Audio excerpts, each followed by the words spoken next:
Hi, I'm Dave. This is Dave Takes It On. And yes, I used to go drinking with the then Prince Charles, Prince of Wales. When I left school in 1971, I joined the Royal Navy Fleet Air Arm as a helicopter pilot and began my officer training at the Britannia Royal Naval College, Dartmouth in Devon as a midshipman, an officer of the lowest rank. At the same time, Prince Charles also joined, but as a sub-lieutenant, one rank above me. The college is divided into divisions, all named after famous, or sometimes not so famous, but successful admirals, and I joined Hawke Division. Prince Charles, I believe, joined Cunningham. While we didn't share the same classes, we did meet, we did mix freely, at meal times and in the officers' mess, and in the bar I remember Prince Charles as just being one of the lads, joining in, talking to all, but shadowed at all times by his security details.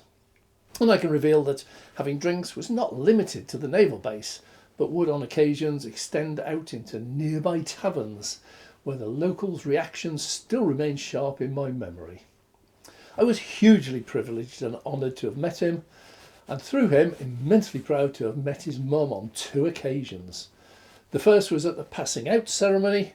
I'm pretty sure she was there to see him, not me. And the second, a much more personal and memorable meeting, but I digress. That story might be for another video. If anyone out there's interested, please leave your comments below. Well, from there we parted ways. Prince Charles went off to regular naval or royal duties. I was posted to RAF Church Fenton in Yorkshire, midway between Leeds and York, to begin my flying training on fixed wing before converting to rotary wing helicopters. I often get the impression in telling this story of my past to family and friends that some think it's just a story, never really happened. So if there is any such doubters out there, I have no photos of me and the Prince. Mobile phones and selfies were a long distant fantasy. So here is my heavily redacted elementary flying training report I received on completion of the course, dated 3rd of October 1972, and the only way to get onto that course is by having passed out through Britannia Royal Naval College as an officer first. I was there. Anyway, get back to EV charging. It's official that traffic will be really bad, atrocious. Also, charging will become an absolute nightmare, so some preparations are in order. I cannot give very specific guidance since people will be coming from all over the UK and far beyond, so here are my tips for a successful celebration if you're an EV driver. Congestion charges and ultra-low exclusion zones are in force. While your automatic number plate recognition works in Bristol, Birmingham, Manchester and others, London requires you to register your car and prove it's a qualifying vehicle. Failure to register will result in a penalty charge, massive fine, £180 for the ultra-low energy zone, and the same applies for the congestion zone. Now those 2 fines will certainly spoil your celebrations for sure. Register your car. Charge up to 95% or 100% for LFP batteries the night before you go. It'll be a nightmare to arrive in London with a very low state of charge, so well before you even get there, charge up again.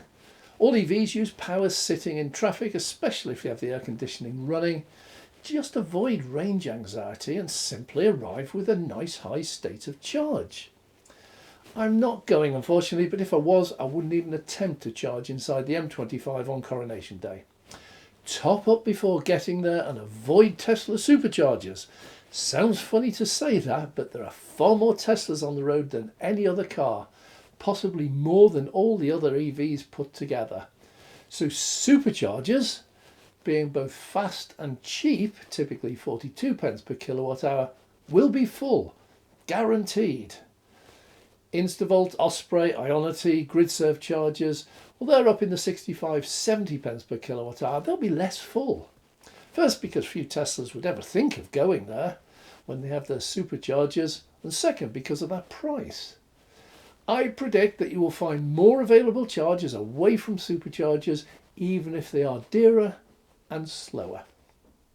Tesla charging app on your screen shows all available chargers, including Instavolt, GridServe and the rest, so use it. Rarely shows availability, so that's a bit of pot luck, but it knows all the chargers and navigates you there. In my opinion, it is far better than separately searching on ZapMap or the like. If precondition is needed, your Tesla will do it automatically for these non-Tesla chargers. That's a bonus.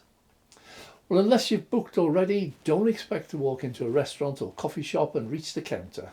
Sandwiches and a flask may date me terribly, but I'd be happy sitting in my car eating and drinking from a flask rather than standing for hours in a queue starving hungry. Take a picnic, take sandwiches, take a case of soft drinks and a multi-pack of water. If you've ever wondered what your fruit is for, this is it. Fill it up with the essentials. And the best scenario, you just won't need it and all goes smoothly. Well, traffic I can't help you with, as the authorities will be setting up exclusion zones and diversions, so you need to follow their guidance. On leaving to head home, top up as soon as you get outside the M25. I know that those of us who charge at home get used to topping up only just enough to get us home, so we can then charge at the cheap off-peak rate overnight. But ignore that on this special day. Again, avoid superchargers. Traffic will be crazy everywhere, and you do not want to be stuck in a traffic jam with the battery state of charge just ticking down. If you are going there, you'll be spending a fortune on drinks, meals and souvenirs. So what's a few pounds extra on your charging bill?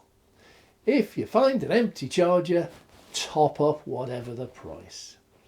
Expect chaos, but enjoy the occasion. I wasn't quite around for the last coronation, missed it by just a few months, so this also could be a once-in-a-lifetime event for the majority of the population. Expect to get ripped off, expect to spend far more than you planned. Don't expect to get to the front of the queue for hot dogs or donuts or even a cup of tea. I wish you all the best. Having met him and chatted with him away from the cameras and the medias, albeit a long time ago, I found him to be a real genuine gentleman and a character. From what I've followed of his more recent activities, I don't think he's changed that much. I, for one, look forward to his reign. Thanks, and I'm Dave.